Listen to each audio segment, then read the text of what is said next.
Injil Yohanes pasal 15 dan 15 sampai dengan ayat yang ke-17.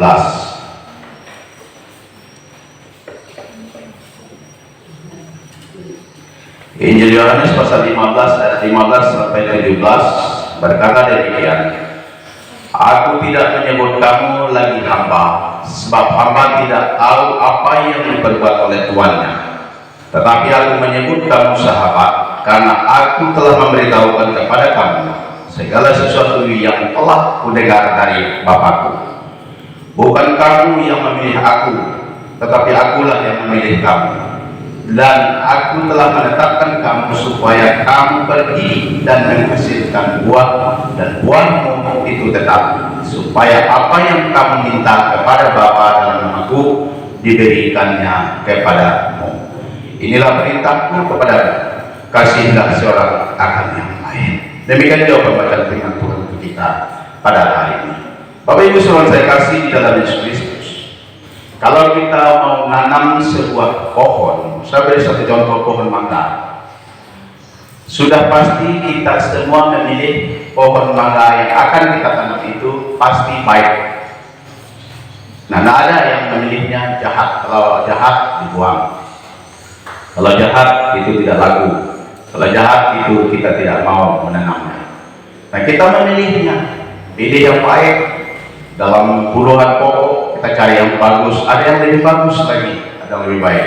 Dalam ratusan pokok kita pilih juga, pasti kita memilihnya yang baik-baik. Tidak ada yang mau jahat. Nah, oleh sebab itu, setelah kita memilih yang baik, lalu kita tetapkan inilah pokok mangga yang saya tanam, yang akan menghasilkan buah dan akan memberikan kepada setiap kita untuk kita menikmati hasilnya.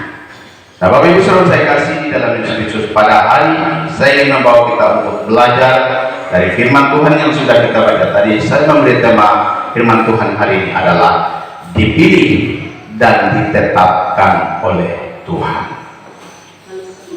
Dipilih dan ditetapkan oleh Tuhan. Kita memperhatikan apa yang dikatakan oleh firman Tuhan tadi, bahwa Yesus Kristus memberitahukan dan berkata kepada murid-muridnya, Aku menyebut kamu sahabat, dan aku memilih kamu, bukan kamu yang memilih aku. Nah, inilah kata Yesus. Yesus berkata kepada mereka. Setelah Yesus mengatakan semua itu kepada mereka, akhirnya Yesus memilih kepada ke-12 murid-muridnya. Lalu disebut satu persatu. Akhirnya ke-12 muridnya inilah yang menjadi pengikut Yesus dan menjadi murid Yesus yang sejati pada zaman itu, dan sampai diceritakan, didengar oleh saudara dan saya pada hari ini. Bapak Ibu saudara saya kasih di dalam Yesus Kristus, Yesus sudah berkata, Akulah yang memilih kamu, bukan kamu yang memilih aku. Dan juga Yesus berkata, Aku memilih kamu dan menetapkan kamu menjadi muridku, menjadi wakil kepada seluruh masyarakat zaman itu, dan menjadi secara khusus kepada pengikut-pengikut yang setia sampai kepada saat-saatnya. Inilah yang Yesus lakukan kepada murid-muridnya. Dipilih dan ditetapkan oleh Tuhan. Yang pertama hari ini menjadi pertanyaan kepada setiap orang atau setiap kita, kenapa Tuhan memilih dan menetapkan murid-muridnya untuk mengikut dan bersama-sama dengan Dia? Nah, yang pertama, Yesus memilih dan menetapkan mereka untuk menjadi murid, untuk menjadi pengikutnya, bersama-sama dalam melaksanakan tugas dan pelayanan pekerjaannya. Yang pertama adalah untuk pergi. Berbicara tentang pergi itu adalah suatu kata perintah. Berbicara tentang pergi itu adalah suatu kewajiban di dalam kehidupan murid-murid Yesus dalam mengikut Yesus pada waktu itu. Dipilih dan ditetapkan oleh Tuhan atau oleh Yesus, yang terutama adalah murid-muridnya atau mereka pada zaman itu. Yang pertama adalah untuk pergi. pergi dalam mengabarkan kabar baik, pergi membuat orang-orang lain untuk percaya dan bertobat kepada Yesus. Murid-muridnya diwajibkan untuk pergi, dapat mengalami kehidupan keselamatan dalam kehidupan mereka secara pribadi, dan pergi juga supaya orang dapat mengikuti setelah dengar Injil, dengar kabar baik, setelah bertobat dan percaya Tuhan, dapat berubah, mengalami perubahan dalam kehidupannya.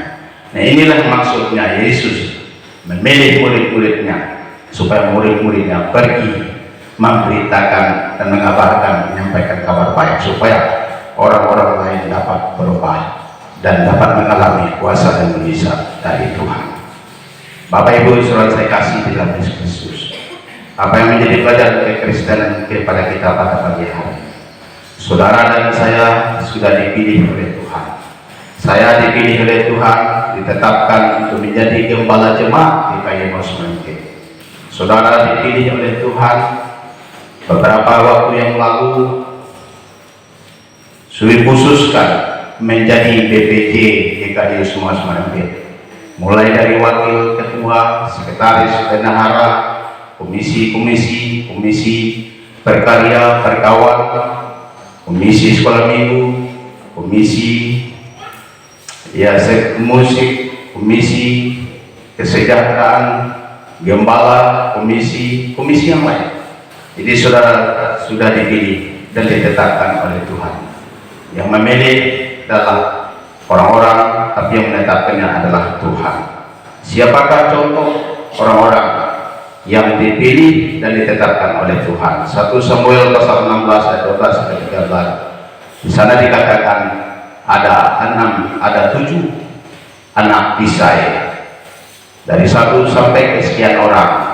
Tapi yang dipilih dan ditetapkan oleh Samuel, yang diutus oleh Tuhan, adalah Daud sendiri. Dan tidak semuanya menjadi kepemimpinan, tidak semuanya menjadi yang dipercayakan untuk mengemban tugas pelayanan pekerjaan Tuhan itu. Tapi ada 1 dari ke-7 anak Isai, yang 1 yang dipilih adalah Daud. Nah, begitu juga dalam kehidupan kekristenan ini. Tidak semua kita jemaat yang dipilih, tapi ada orang-orang yang tertentu yang bisa menjalankan tugas pelayanan pekerjaan Tuhan itu. Contoh sebagai wakil, sekretaris, bendahara. Ini adalah pengurus inti di dalam daerah, wilayah, pusat, bahkan di dalam gereja lokal sekalipun. Itu adalah pengurus intinya. Inilah yang terutama yang menjalankan roda kepemerintahan di dalam gereja. Contoh aja di daerah, ketua daerah, sekretaris daerah, ada bendahara daerah. Mereka 3 inilah yang selalu setiap saat berkomunikasi, menjalankan, melaksanakan tugas di dalam daerah GKI daerah 1 Sintang ini. Nah, di dalam gereja seperti itu juga. Ada ketua, gembala jemaat, ada wakilnya, ada sekretaris, ada bendahara. Itulah yang menjalankan tugas di dalam gereja, terutama yang mengatur apapun bentuk program. Setelah itu baru dilaksanakan bersama-sama jemaat atau PPJ yang lain. Nah, inilah kita dipilih dan ditetapkan untuk pergi menjalankan tugas hal yang seperti ini. Yang pertama. Yang kedua, kita dipilih dan ditetapkan oleh Tuhan selain daripada untuk kita pergi. Yang kedua, kita menghasilkan buah. Berbicara tentang menghasilkan buah, kalau kita memperhatikan pohon mangga setelah kita tanam, subur, tumbuh baik, bagus, dan berbunga, akhirnya berbuah. Buah sekali tidak banyak, kita pupuk, tambah buah pupuk lagi. Buah yang kedua banyak, buah ketiga dan seterusnya. Dan pupuk terus akhirnya bertambah banyak sekali buahnya.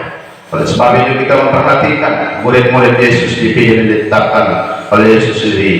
Masalah mereka diperintah, disuruh dan wajib mereka pergi. Dan yang kedua, mereka harus menghasilkan buah. Menghasilkan buah seperti apa?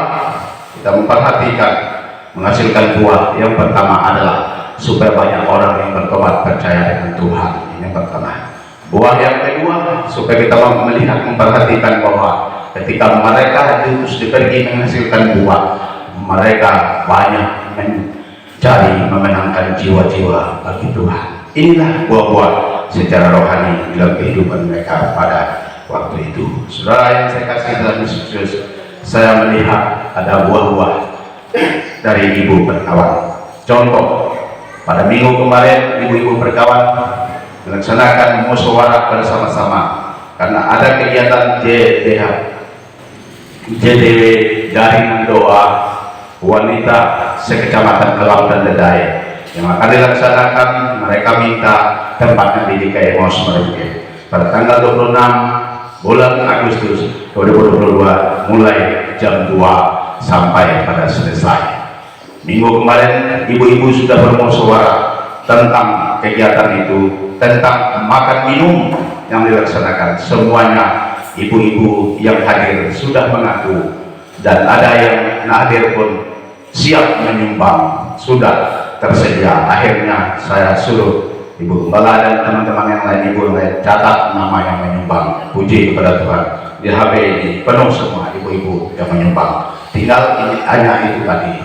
Nah, hanya yang untuk minuman saset dan batu es itu nanti akan menyusul. Nah, puji kepada Tuhan, satu ngaku sekian, satu ngaku sekian, akhirnya semua tercapai, dan pada akhirnya ada acara kegiatan makan bersama-sama dengan tamu dan mereka lain.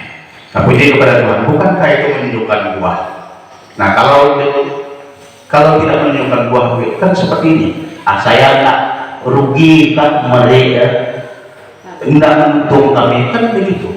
Tapi karena itu menghasilkan buah tadi, saya sekian, saya sekian, saya sekian, itu menunjukkan buahnya. Nah, oleh sebab itu kita ini dipilihkan dan ditetapkan oleh Tuhan untuk menghasilkan buah. Puji kepada Tuhan, melalui musyawarah bersama-sama minggu kemarin. Jadi itulah buahnya. Satu sekian, satu sekian, satu sekian. Nah, ini menunjukkan buahnya. Nah, Bapak Ibu saudara saya kasih di dalam Yesus, ada juga yang nggak bisa berbuah. Nah, yang bisa berbuah contohnya seperti ini. Nah, ada yang berkata seperti ini. Oh rugi mereka, oh rugi ibu-ibu. Nah, oh rugi karena membuat kita miskin, kan? Semakin kita melahirkan payung kita. Nah, itu artinya orang yang nggak bisa berbuah. Akhirnya apalagi neto ya bu, yang menguntungkan orang lain, kita nyuruh orang lain kaya, nyuruh orang lain mewah, nyuruh orang lain enak. Nah, kan begitu perkataan yang enggak bisa berbuah. Tetapi perkataan yang berbuah, dia siap, walaupun tidak banyak, saya siap sedikit, nah, saya bisa tolong itu ini. Nah, ini adalah bukti orang yang berbuah. Nah, Bapak Ibu selalu saya kasih di dalam Yesus, kalau ia nggak berbuah, nah itulah tadinya dia selalu mengkritik, dia selalu membuatnya kerugian, dia selalu membuatnya huru hara, dia selalu membuatnya kerusakan, membinasa. Nah, itulah kehidupan yang tidak bisa berbuah. Nah, hari ini saya percaya apa yang sudah ibu-ibu lakukan, saya percaya ini sudah dipilih dan ditetapkan oleh Tuhan. Yang pertama, kalau kita mau menjadi manusia yang siap dipilih ditetapkan oleh Tuhan, pertama kita harus siap pergi. Yang kedua, kita dalam pergi itu menghasilkan buah. Tidak ada gimmick-gimmick yang lain, tidak ada huru hara, tidak ada kebinasaan, tidak ada perusak, melainkan yang terjadi siap dan rela untuk melaksanakan itu. Oleh sebab itu saya percaya bisa mengalami sukacita yang luar biasa karena melalui musyawarah yang dilakukan oleh ibu-ibu minggu yang kemarin, semua berjalan baik, lancar, dan pada akhirnya tidak kejanggalan. Semuanya mengalami keberhasilan untuk kemudian hormat bagi nama Tuhan. Hari ini kita telah belajar kepada firman Tuhan. Tuhan sudah berkata kepada setiap kita apa yang kita mau lakukan dalam dunia ini. Kalau kita mau menjadi orang yang sudah ditetapkan dan dipilih oleh Tuhan, yang pertama kita miliki siaplah pergi. Yang kedua, kita pergi dalam menghasilkan buah. Dan melalui semuanya itu saya percaya apa yang mau kita buat, apa yang kita kerjakan, apa yang mau kita berikan terhadap pelayanan pekerjaan Tuhan, itu tidak dirugikan, melainkan ada sukacita Tuhan, ada berkat Tuhan yang setiap saat mengalir dalam kehidupan kita. Dan melalui semua itu, apa yang kita buat, Tuhan akan melakukan yang terindah dalam kehidupan kita untuk setiap saat. Yang kedua ini, yang ketiga, kita perhatikan yang terakhir. Inilah perintahku kepadamu, kasihlah seorang akan yang lain. Hari ini kita mau perhatikan, kita mau melihat bahwa apa yang perlu kita buat. Tuhan sudah katakan Dia memilih dan tetap kita untuk kita menghasilkan buah. Dan yang ketiga, untuk kita saling mengasihi satu dengan yang lain. Bapak Ibu saudara saya kasih di dalam Yesus. Saya ini tidak banyak uang, ada uang 15.000. Saya ini mau kasih kepada pani saya. Mengapa saya mau kasih kepada saya? Karena firman Tuhan berkata, inilah perintahku kepadamu, kasihlah seorang akan yang lain. Jadi ini saya kasih kepada pani. Tolong silakan pani maju ke depan ini, ambil uang ini. Saya tidak menuntut balas, saya kasih dengan sepenuh hati, dengan sesuai apa yang firman Tuhan katakan. Ini tidak banyak, tapi inilah kemampuan yang ada pada saya. Silakan saudara ini maju ke depan, ambil uang ini. Bisa buat, ini yang bisa saya kerjakan. Nah, uang itu adalah berkat. Begitu saya turun ke Sintang, ada orang yang numpang saya. Jadi dia bilang, berapa Pak bayar? Nah, saya nggak minta bayar, tapi kalau Bapak ngasih saya uang, saya terima. Tapi kalau enggak, ya silakan. Ya puji Tuhan, saya dikasih. Ya, kalau saya ngojek beberapa hari kemarin untuk 300 dapat saya uang. Ya, satu orang minta Pak, satu orang minta antar sana. Jadi ya, kalau saya ngojek, tapi saya tidak ngojek karena melihat atau menghadir dan melihat bagaimana keadaan ya pesta kawai raya. Nah, puji kepada Tuhan, dia kasih kepada saya 200.000. Jadi saya beli gear motor 150. Yang lain-lain ya beli itu ini, dan akhirnya sisa 15.000. Ini 12.000 saya baca firman Tuhan hari ini tadi. Inilah perintahku kepadamu, kasihlah seorang akan yang lain. Saya pikir habis saja, kasih dengan siapa? Saya pikir begitu. Jadi kasihlah. Nah, akhirnya ya puji kepada Tuhan. Nah, inilah berkat waktu saya turun ke Sintang pada beberapa hari yang lalu. Bapak Ibu saudara saya kasih dalam Yesus. Jadi kita ditetapkan dan dipilih dan ditetapkan oleh Tuhan untuk saling mengasihi satu dengan yang lain. Kalau kita mau mengasihi satu dengan yang lain, mungkin kita masih berpikir seperti ini. Atau kok saya tidak kaya, atau kok saya ada. Oh, jangan harap seperti itu.